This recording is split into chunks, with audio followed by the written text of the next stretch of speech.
Asad converts, Jewish journalist who was captivated by Arabia and Islam. One day in September 1926, a young Jewish journalist boarded a Berlin train. His name is Leopold Weiss. Europe's high culture, scientific progress, and material progress were not enough to make its people happy. All around him he saw unhappy and empty faces. That was the beginning of looking for a spiritual path, to becoming a Muslim. Born in 1900 to Jewish parents whose ancestors were rabbinical figures, he officially converted to Islam a few days after the Berlin trip. When he died almost a century later in 1992, he was a renowned intellectual known throughout the Muslim world as Muhammad Asad.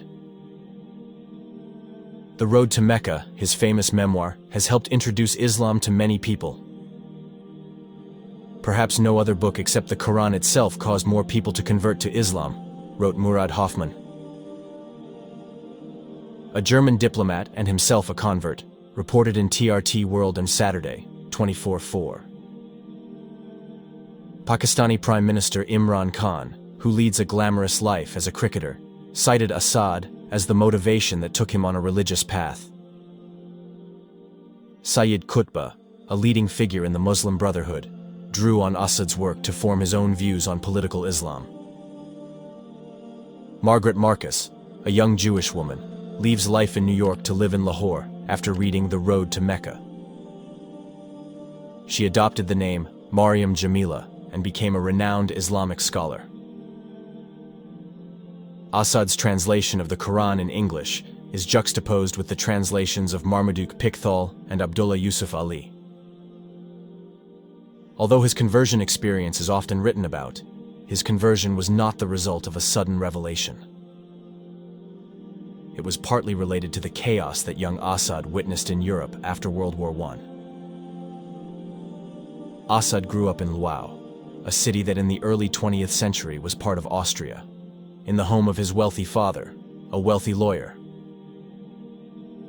Although his parents were not particularly religious, private tutors trained him in the Jewish scriptures, and in time he could confidently discuss biblical exegesis, a complex body of religious commentary. Once he converts to Islam, this will help his understanding of the Quran.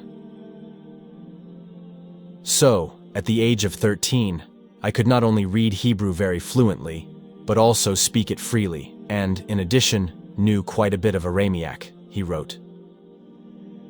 Religion was the last thing on his mind when he entered the University of Vienna in 1920 to study art history. His days were spent studying philosophy, his evenings at the club. Like other young people, Asad was searching for answers after the bloody World War I, which ravaged Europe between 1914 and 1918. European discipline, Victorian norms, had all been thrown aside during the war as fellow Europeans bombed each other's towns and cities into oblivion.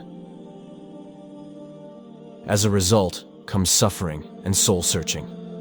After losing the war, the German economy bore the brunt of reparations. Inflation was so high that middle-class people sold family heirlooms and furniture to survive. Restless and unable to focus, Asad drops out of university. Restless and unable to focus, Asad dropped out of university to pursue a career as a writer.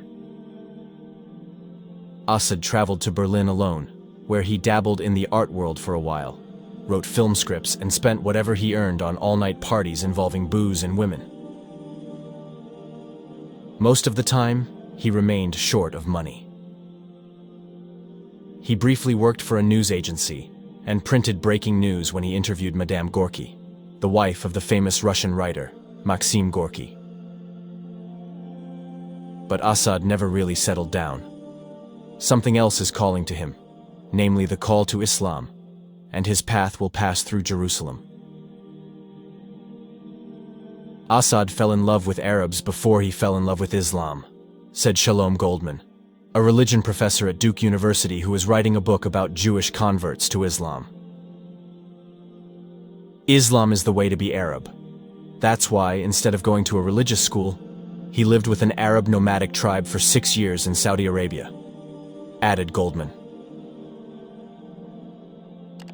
Asad first encountered the Muslim world in 1922, when he traveled to Palestine at the invitation of his uncle Dorian, a psychiatrist and one of Freud's students. It was a time of political upheaval and strife in Palestine. Zionists were lobbying for a Jewish nation, sometimes violently. Tens of thousands of Jews migrated to Palestine from Russia and elsewhere, changing its demographics. But it seemed to Asad that the local Muslim Arab nomad with his honesty, simplicity, and camels. And camps was closer to the Hebrew characters he studied as a boy in the Old Testament than to a modern European Jew. On several occasions, Asad confronted Zionist leaders such as Dr. Chaim Weizmann, pushing them to explain how Jews could claim to have more rights than Palestinian Arabs who had lived in the region for 2,000 years. Asad's anti-Zionism is deeply rooted. It wasn't something he adopted to make it more acceptable to Muslims. One of Asad's closest friends in Palestine, Jacob Dehaan,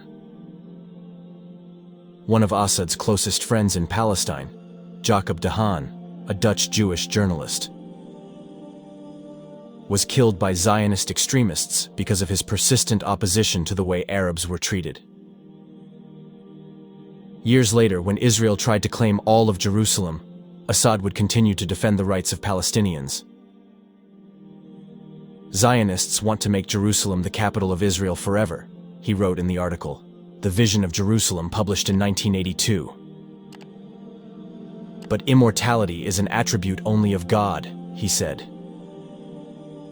He spoke and wrote about how Islam views Jerusalem as a holy city for all religions, and not real estate given as an inheritance to the Jewish people only. During his stay in Palestine and subsequent travels to Jordan, Egypt, and other Muslim territories over the next few years, Asad developed an interest in the Arabs and their way of life.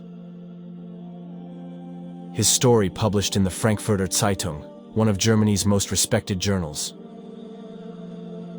spoke of Arabs as a blessed people who lived very simple lives that led directly from birth to death.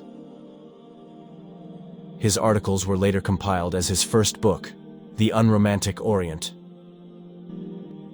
Years later, when he was asked to speak about his translation of the Quran,